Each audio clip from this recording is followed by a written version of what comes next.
Proclamação do Evangelho de Jesus Cristo, segundo Lucas. Naquele tempo, Jesus acrescentou uma parábola, porque estava perto de Jerusalém, e eles pensavam que o reino de Deus ia chegar logo. Então Jesus disse: um homem nobre partiu para um país distante, a fim de ser coroado rei e depois voltar. Chamou então 10 dos seus empregados, entregou 100 moedas de prata a cada um e disse: procurai negociar até que eu volte.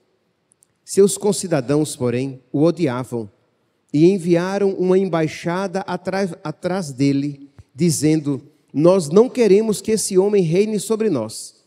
Mas o homem foi coroado rei e voltou. Mandou chamar os empregados, aos quais havia dado o dinheiro, a fim de saber quanto cada um havia lucrado. O primeiro chegou e disse: Senhor, as 100 moedas renderam 10 vezes mais. O homem disse: muito bem, servo bom. Como foste fiel em coisas pequenas, recebe o governo de 10 cidades. O segundo chegou e disse: Senhor, as 100 moedas renderam 5 vezes mais. O homem disse também a este: recebe tu também o governo de 5 cidades. Chegou outro empregado e disse: Senhor, aqui estão as tuas 100 moedas que guardei no lenço, pois eu tinha medo de ti, porque és um homem severo.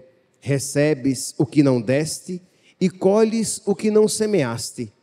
O homem disse: servo mau, eu te julgo pela tua própria boca. Tu sabias que eu sou um homem severo, que recebo o que não dei e colho o que não semeei. Então, por que tu não depositaste meu dinheiro no banco? Ao chegar, eu o retiraria com juros. Depois disse aos que estavam aí presentes: tirai dele as 100 moedas e dai-as àquele que tem 1000. Os presentes disseram: Senhor, esse já tem 1000 moedas. Ele respondeu: eu vos digo, a todo aquele que já possui será dado mais ainda, mas àquele que nada tem será tirado até mesmo o que tem. E quanto a esses inimigos que não queriam que eu reinasse sobre eles, trazei-os aqui e matai-os na minha frente. Jesus caminhava à frente dos discípulos, subindo para Jerusalém. Palavra da salvação.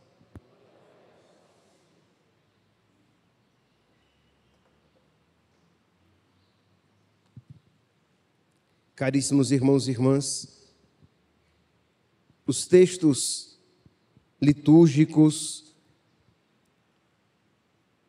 a memória que estamos celebrando, dariam uma riqueza de meditação. Mas eu gostaria de dar ênfase na memória de hoje e nesta primeira leitura que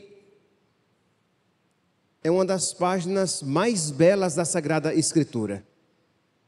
Se eu tivesse que escolher 10 passagens, 10 trechos da Sagrada Escritura, com certeza este relato aqui da mãe com os 7 filhos, isto é, o capítulo 7º do segundo livro dos Macabeus, com certeza estaria presente, porque é tocante.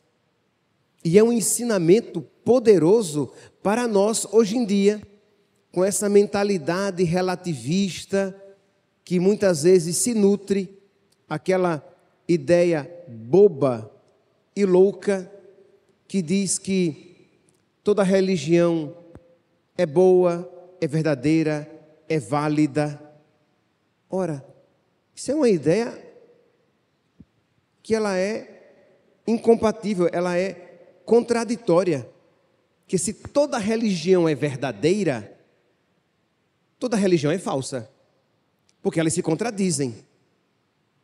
Porque se é verdade que Deus, Trindade, enviou seu Filho ao mundo para nos salvar, não pode ser verdade aquilo que, por exemplo, os gregos falavam a respeito de Deus, a respeito da multiplicidade de deuses. Não pode ser verdade aquilo que os monoteístas fechados dizem a respeito de Deus, negando a Trindade. Não pode ser verdade aquilo que os budistas e os hinduístas falam a respeito de Deus. E aí segue. Porque se tudo é verdade, se toda religião é verdadeira, o que é que se tem por detrás dessa afirmação? Toda religião é criação dos homens. Tudo isso foram os homens que criaram, porque no fim das contas, ninguém sabe quem é Deus. E aí nós inventamos as nossas teorias. Mas nós cristãos católicos não podemos isso afirmar. Nós sabemos que o que sabemos de Deus, sabemos porque Ele nos revelou. Ele veio e nos ensinou, nos revelou como chegar a Deus e nos revelou o Pai, a si mesmo e o Espírito, doando-nos o Espírito Santo. Pois bem, então, mas parece algo culto, né? Dizer hoje em dia que o que importa é ter uma religião, que todas as religiões levam para Deus, desde que nós tenhamos um coração bom. E aí, com essas afirmações fluidas, passa boi e passa boiada. Mas nós sabemos muito bem que existe apenas um Deus verdadeiro, Pai, Filho e Espírito Santo. Esta revelação a que chegamos em plenitude em Jesus já estava em germe, iniciando lá no povo judeu. Então, nós estamos aqui no segundo livro dos Macabeus, no capítulo 7, em que os judeus já tinham chegado à fé na ressurreição. Eles acreditam na ressurreição, que os corpos ressuscitarão e que um dia estaremos totalmente com Deus. Eles já tinham esta fé. E diz que lembra, desde ontem que estamos refletindo, o rei Antíoco Epífanes queria que tudo aquilo que fosse diferente de cada religião fosse negado, fosse aniquilado, e se criasse como que uma religião única, uma religião universal, em que todos crescem nas mesmas coisas, de modo que não houvesse mais diferença alguma. E aí, os judeus, dentre outras coisas, os judeus não poderiam mais se circuncidar, que era uma particularidade dos judeus. Os judeus não poderiam mais seguir os seus livros sagrados, porque ensinavam coisas que iam de encontro àquilo que os pagãos ensinavam. E os judeus tinham que comer carne de porco, porque os pagãos comiam carne de porco, e adorar o imperador, por exemplo, e outras divindades, mesmo que eles continuassem com a sua, mas aceitavam as outras também e lhes prestavam honras. E os judeus verdadeiros sabiam que isso não podiam aceitar. É como hoje em dia, que diz assim, olha, você creia como você quiser, mas faça vista grossa para as outras coisas, não diga nada, nem critique. E aí, se você falar, se você der a sua opinião, ou se você até mesmo ensinar os seus filhos, segundo a sua religião, você pode ser até criminalizado, como tem acontecido pelo mundo. Imagine, se um casal não cristão for adotar uma criança, ele objetivamente terá mais facilidade de adotar do que um casal cristão. Que o casal cristão, isso inclusive aqui no Brasil, o casal cristão será visto como portador de discurso de ódio, com homofóbico, transfóbico e tantas outras fobias. Isto é, são pessoas desequilibradas. Então, se puder dificultar o acesso deles às crianças, melhor. Mas se for um outro casal de qualquer outra postura, conseguirá com facilidade, ou pelo menos com menos dificuldade, adotar uma criança. Então isso já acontece. Mas voltemos aqui. Então, vai essa mãe com os seus 7 filhos, que eles foram denunciados e descobertos como judeus zelosos, obedientes. E o rei Antíoco Epífanes começou a torturar um por um. Nós pegamos apenas aqui um pedacinho do capítulo 7, mas se vocês pegarem depois todo o capítulo 7, e eu aconselho, imagine, pelo menos 10 vezes na vida você tem que ler esse trecho, mas não uma vez.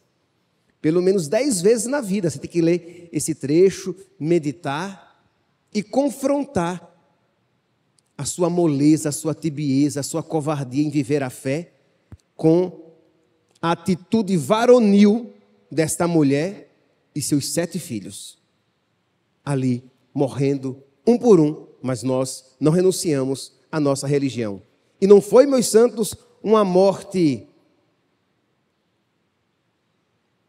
menos violenta, uma morte quase que indolor. Não, era uma morte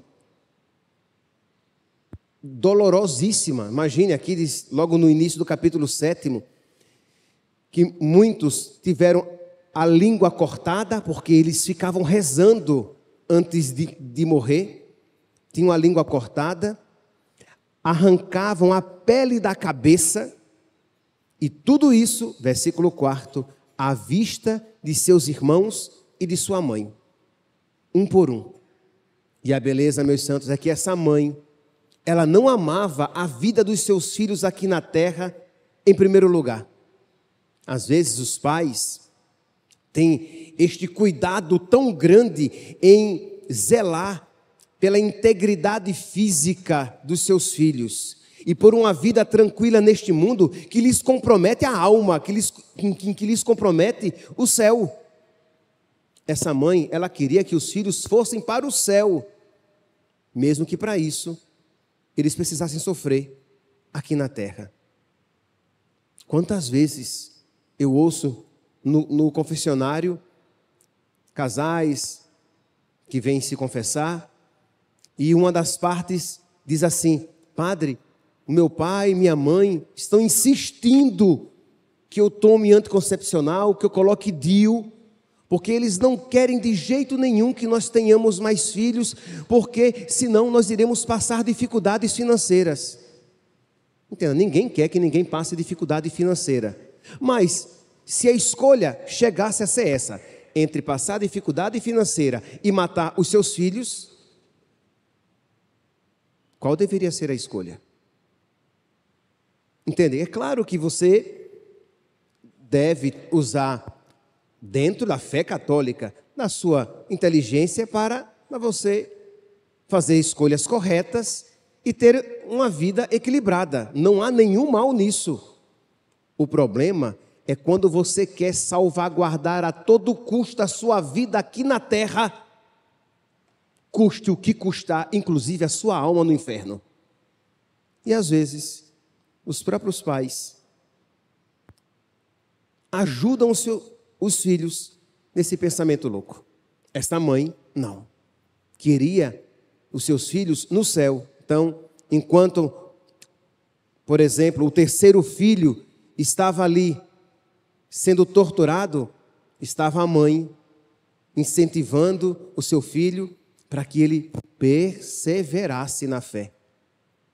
E é interessante que em muitos trechos aqui mostra que depois da palavra da mãe, do incentivo da mãe, o filho recobrava o ânimo e fazia uma oração, como por exemplo: do céu recebi estes meus membros, mas eu os desprezo por amor às leis de Deus e espero recebê-los de volta de novo.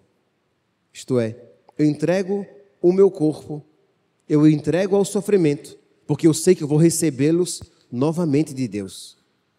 Nós poderíamos aqui fazer até mesmo uma interpretação, né? Pedir que aquela que é a mãe verdadeira que é a mãe primeira, que é a mãe de todas as mães e de todos os filhos, Nossa Senhora, também nos dê palavras de coragem, para que nós aprendamos a desprezar aquilo que compromete a nossa salvação eterna. Mas percebe que estava aqui muito firme a fé na ressurreição. Então, eu não vou negar a minha religião, eu não vou ofender a Deus para ter uma vida tranquila neste mundo e perder o céu. Eu não vou negar a minha religião, eu não vou negar a Deus para ter uma vida confortável neste mundo e comprometer a minha salvação eterna.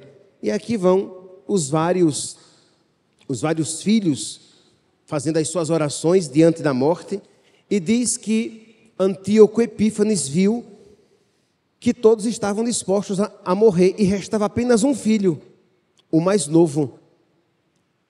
E ele queria que eles renegassem a fé, porque aquela atitude intrépida só dava coragem aos outros, né?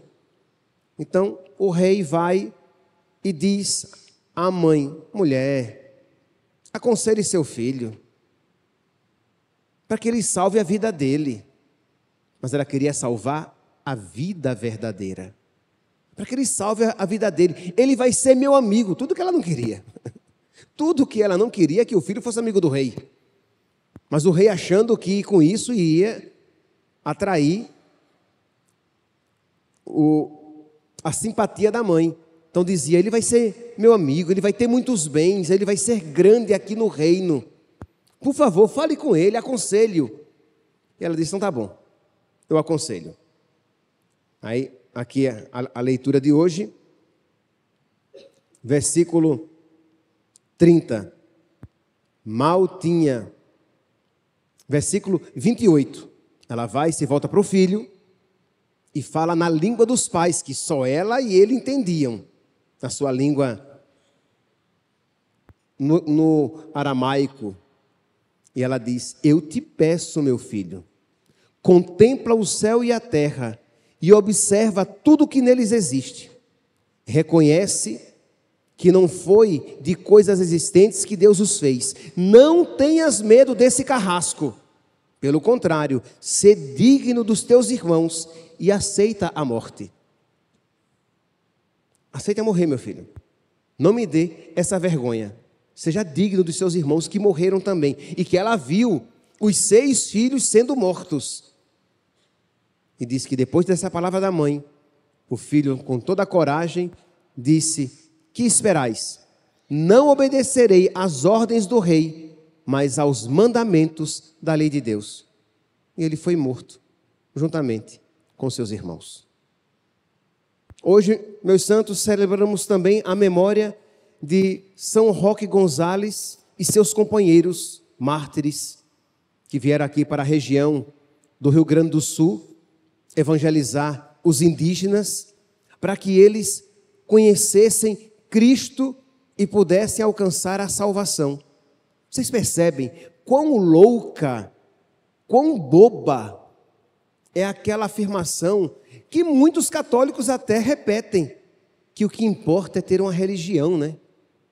Que toda religião leva a Deus, que toda religião é verdadeira. Como assim?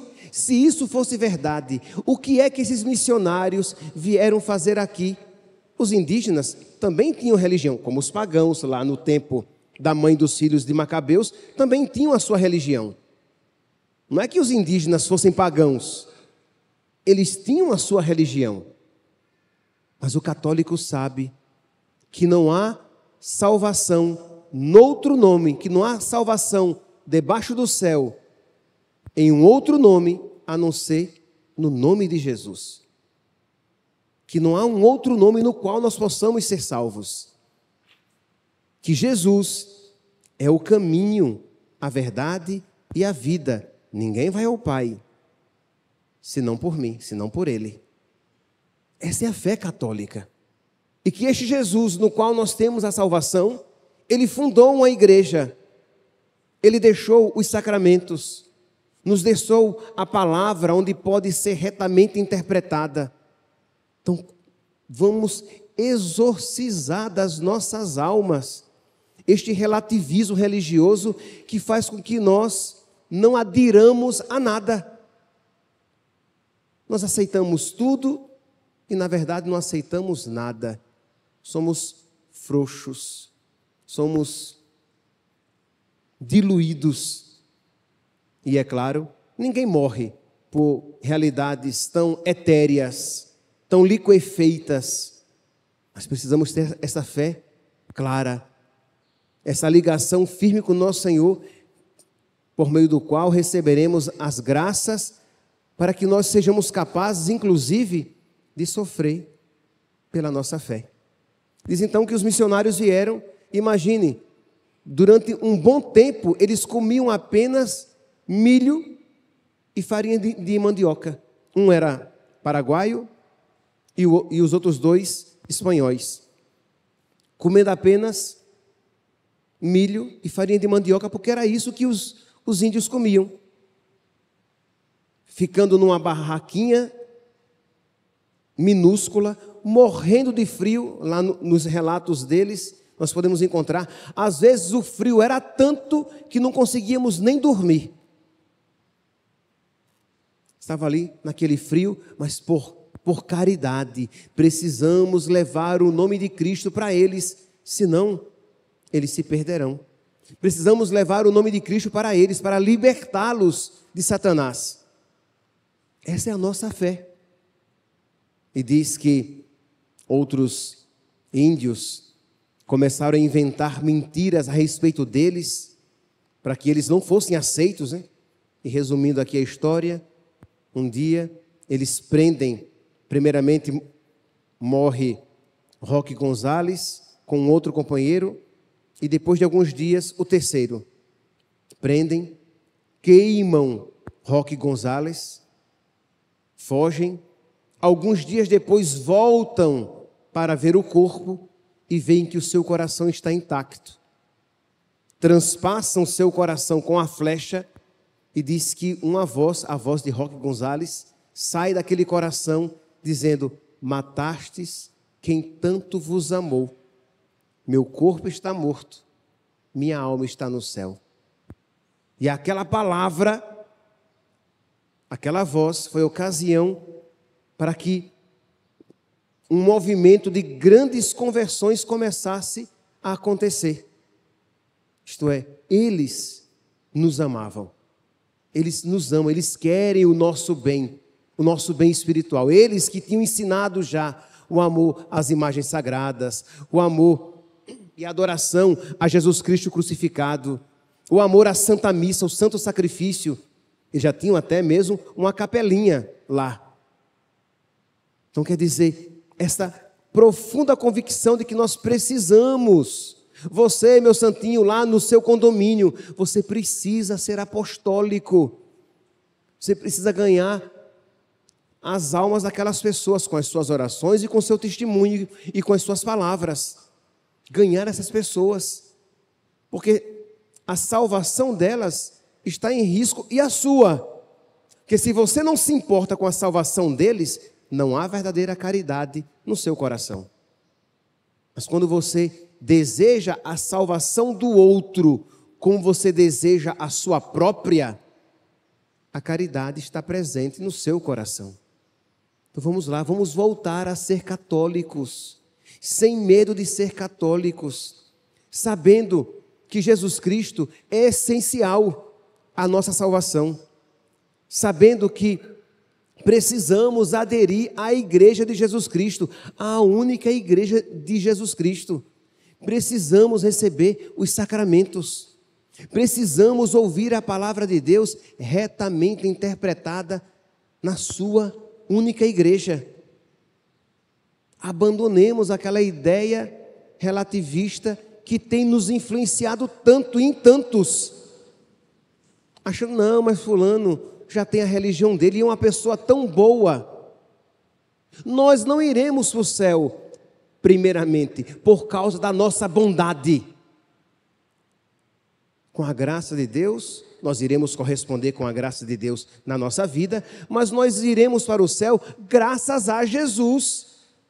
Não são as nossas obras que nos levam para o céu, mas é Jesus. Agora, é claro, quando nós nos encontramos com Jesus, nós correspondemos à sua graça e procuramos ser cada vez mais semelhantes a Jesus. Porque senão fica na cabeça como que, não, se nós formos pessoas honestas, se nós formos pessoas boas, nós iremos para o céu, independentemente da nossa religião. Aí, no fundo, nós nos tornamos o quê?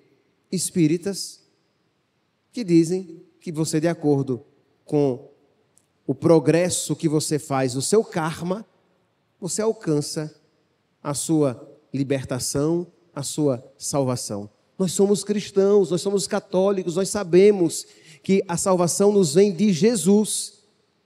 E Jesus nós conhecemos com toda a certeza e fidelidade na sua igreja. E a Jesus nós nos unimos com toda a profundidade nos sacramentos que Ele deixou na sua igreja. Então precisamos ter a alegria, ter a coragem de, com intrepidez, crer na fé católica de sempre. Que São Roque Gonzalez e seus companheiros intercedam por nós. Louvado seja nosso Senhor Jesus Cristo, para sempre seja louvado.